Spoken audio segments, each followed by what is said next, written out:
We've just hit this extreme.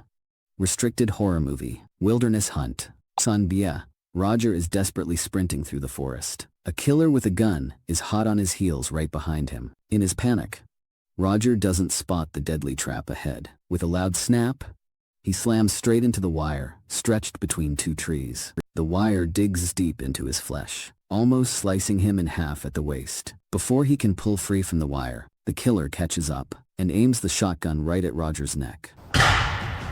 The story really starts with four young friends planning a group trip. After driving for hours, they pull into a gas station to take a break. Camila and Mia head off to use the restroom. Before they even step inside, they catch a strong, foul stench. But nature calls. They have no choice. So they grit their teeth and go in. In the third stall, they find a balding man slumped on the toilet. Kind-hearted Camila worries something's wrong with him and tries to wake him up. But when the man lifts his head, instead of thanks, he scratches Camila's arm. Mia hears the noise and rushes over. Angrily, she chases the vagrant out. Seeing Camila's arm bleeding heavily, she feels bad and quickly helps her rinse it off. She can't help complaining that Jurgen doesn't respect Camila at all. But love-struck Camila doesn't listen one bit. Mia sighs helplessly and just tells her to stand up to Jurgen more in the future. After finishing in the restroom, the two walk arm in arm to the gas station diner. Suddenly, a fat guy eating there grabs Camila as she passes. It turns out Camila dropped something on the floor, but Jurgen misunderstands and thinks the guy is harassing her. He rolls up his sleeves and stands up. It's clearly just a misunderstanding, but stubborn Jurgen refuses to listen to anyone. He starts arguing back and forth with the fat guy. The fat guy gets treated like the bad guy for trying to help, so he rolls up his sleeves too, ready to fight. A brawl is about to break out. Luckily, the gas station owner steps in just in time and prevents the fight. The atmosphere is super awkward. Camila pulls Jurgen outside to talk things over. With her gentle approach, Jurgen finally calms down and softens his attitude. The group plans to grab some snacks and hit the road again. But Jurgen, still in the diner, starts causing trouble again. He insists on picking up the stranded hitchhiker girl Renate and giving her a ride. This immediately sets Mia off. She already can't stand Jurgen, and Renate's background is completely unknown. Picking her up could lead to big problems. Roger quickly backs up his girlfriend and opposes the idea too. But Jurgen stubbornly refuses to listen. He ignores all advice. Before they can reach any agreement, Renate hurries toward the van. Jurgen signals her to get in. It's a done deal now. The others can't really kick her out anymore. Once in the van, Renate can't sit still. Her eyes dart around nervously. Suddenly, a truck comes speeding up from behind. It brushes past the van and pulls in front. Several tough-looking guys are sitting in the truck. The group gets a real scare. Renate screams that she wants to get out and keeps retching. Jurgen quickly pulls the van over. As soon as Renate gets out, she starts vomiting. Strangely enough, the truck ahead stops too, but the carefree group doesn't notice at all. Seeing Renate throwing up, Camila gets jealous and starts arguing with Jurgen. Jurgen yells back, blaming Camila. Loyal Mia isn't having it. Seeing no apology from Jurgen, she yanks the van keys out and demands Jurgen apologize to Camila.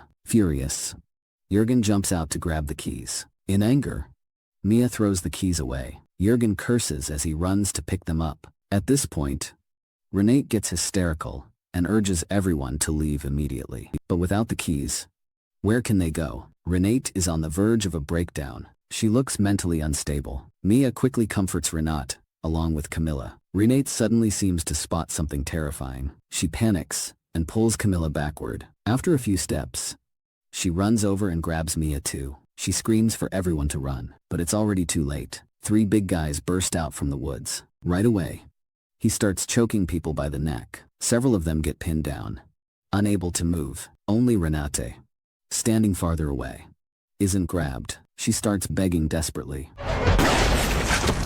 In an instant, blood sprays everywhere. Renate falls straight to the ground. Hearing the gunshot, Jurgen comes running over, but he's grabbed by the killer in one swift move. Mia seizes the moment. She bites the killer's hand hard and breaks free. She rushes to Renate's side, only to find she's already stopped breathing. Mia angrily accuses the killer. Just then,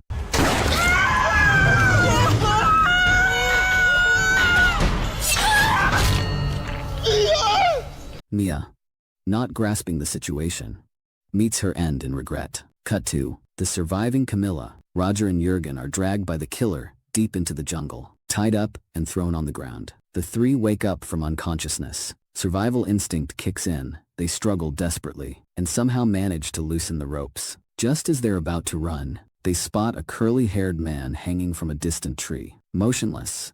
He looks dead. Getting closer, turns out the curly-haired guy still has a breath left. Kind-hearted Camila quickly helps get the man down from the tree.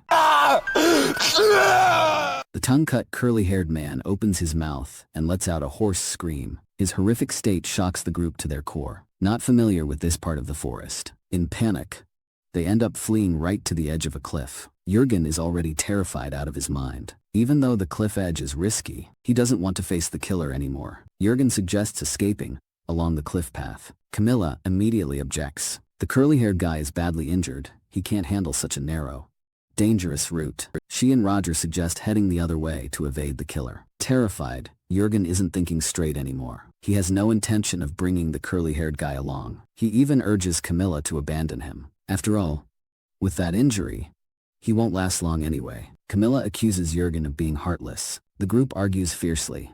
Jurgen loses patience. He turns and walks off alone. Suddenly, a whistle echoes. The killer has spotted their escape. He's already chasing after them. After checking the curly-haired guy's wounds, Camila suddenly realizes Jurgen is gone. Love-struck Camila worries about Jurgen's safety. She turns to go find him, even foolishly calling out his name. Roger quickly grabs and holds Camila back. The killer is nearby right now. Staying alive is the top priority. Don't court death, or death will come. Camila's calls are heard by the killer. That deadly whistle is right behind them. The maniac opens fire on them. The group flees in madness.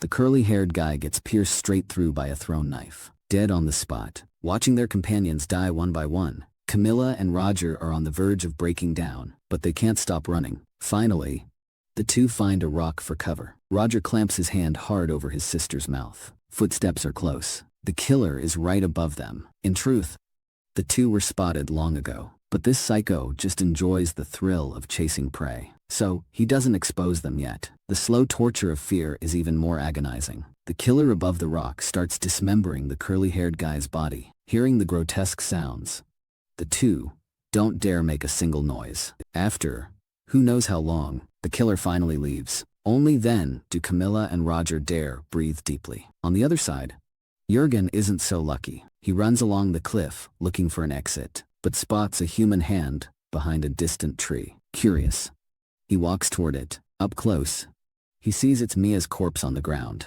It scares him senseless. Mia's body is here, so the killer must be nearby. But, realizing it now is too late. The killer appears behind Jurgen, knocks him out cold. Camila and Roger breathe a sigh of relief, thinking they can finally escape. But the killer had already spotted them. He's just toying with his prey like a cat with a mouse. They don't run far before running into the killer again. In panic, the brother and sister get separated. Roger wants to turn back for his sister, but discovers the killer is right behind him. He panics and charges forward blindly. But unfortunately, he's way too unlucky. He runs straight into one of the killer's traps in the woods. The wire slices deep into Roger's flesh. Roger grits his teeth through the agony, trying to pull the wire free. But it's no use at all. Slowed down by the trap, he's finally knocked out cold by a rifle butt from the killer. Now Camila is the only one left running for her life in the forest. From a distance, she spots someone tied to a tree. As she gets closer, she realizes it's her boyfriend Jurgen. Love-struck Camila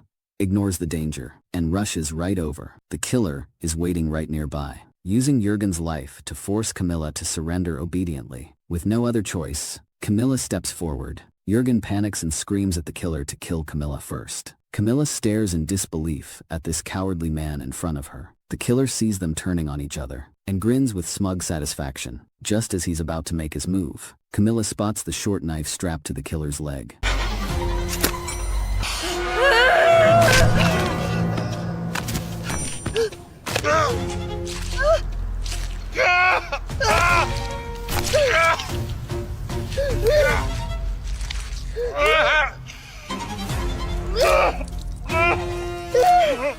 The killer keeps struggling, but Camila stabs him repeatedly until he dies in agony. With the killer down, Camila finally feels a wave of relief. even though Jurgen betrayed her. Camila doesn't hold it against him. She runs over and tries to cut the ropes, binding Jurgen. Suddenly a whistle sounds. Another killer is heading straight toward them. The ropes are too thick to cut quickly. Camila steels herself and runs away. The arriving killer sees his partner's body on the ground and slashes Jurgen's throat with one swift cut. He swears to make this woman pay dearly for what she's done. Camila flees in blind panic and accidentally stumbles right into the killer's main camp. She turns to leave immediately, but hears footsteps from killers closing in on both sides of the woods. With nowhere else to go, she ducks into a nearby tent. Inside the tent, the ground is littered with dismembered body parts. Camila forces down her terror and hides under the blankets. Luckily, the killer doesn't notice anything unusual. He just grabs a canteen and leaves. That's when a nearby shotgun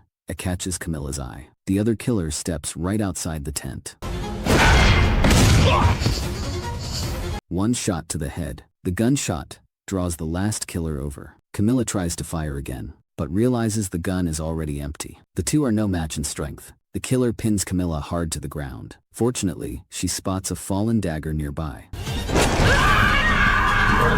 She stabs the killer in the calf. He collapses in pain. Camila seizes the moment and runs for her life. She hides in thick bushes, barely escaping the pursuit. Camila realizes the most dangerous place is the safest one. Wandering the woods blindly will only get her caught. So she decides to double back to the killer's camp. She sneaks carefully all the way back and spots Roger tied to a tree. Camila is overjoyed. She rushes over to try and free Roger from the wire, but the wire is tied too tightly. She can't get it off, and the killer could return any second. Having lost her companions one after, Camila finally calms down. Her eyes turn steely and determined. She picks up a bow and arrow from the ground. Now the tables have completely turned. This time, she's the hunter. She stands ready with the bow and arrow, waiting for the killer to walk right into her trap. Sure enough, the killer returns soon after. Camila draws the bow and knocks an arrow. She hits him with one shot. She approaches cautiously with the shotgun. The killer suddenly lunges up and stabs Camila with his knife.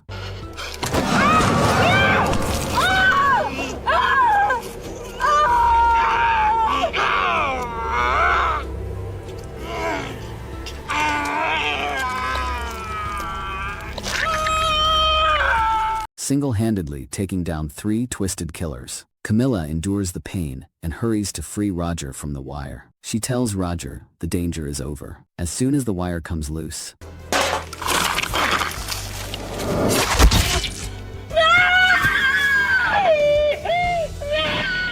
an axe splits Roger's skull. It turns out the cunning killer set a final trap. The moment Roger stands, the axe would drop and kill him. Of the 4 friends who came together, only Camila remains. She holds back her grief and desperately searches the forest for a way out. After running and struggling for a while, finally, she spots a highway. A glimmer of hope lights up in her eyes. She cries and laughs at the same time. She rushes to the middle of the road and flags down a car. The driver turns out to be the gas station boss. Camila sits pale in the back seat, completely out of it. The gas station boss notices and asks what happened. Emotionally broken, Camila spills her entire ordeal. But after hearing it, the gas station boss's face changes instantly. Then she glares at Camila with pure venom. The gas station boss slowly turns her head. Calm music continues playing inside the car. Camila slumps in the back, dazed and terrified. All the fear and despair floods back in an instant. The film cuts abruptly. The whole story is drenched in bloodshed.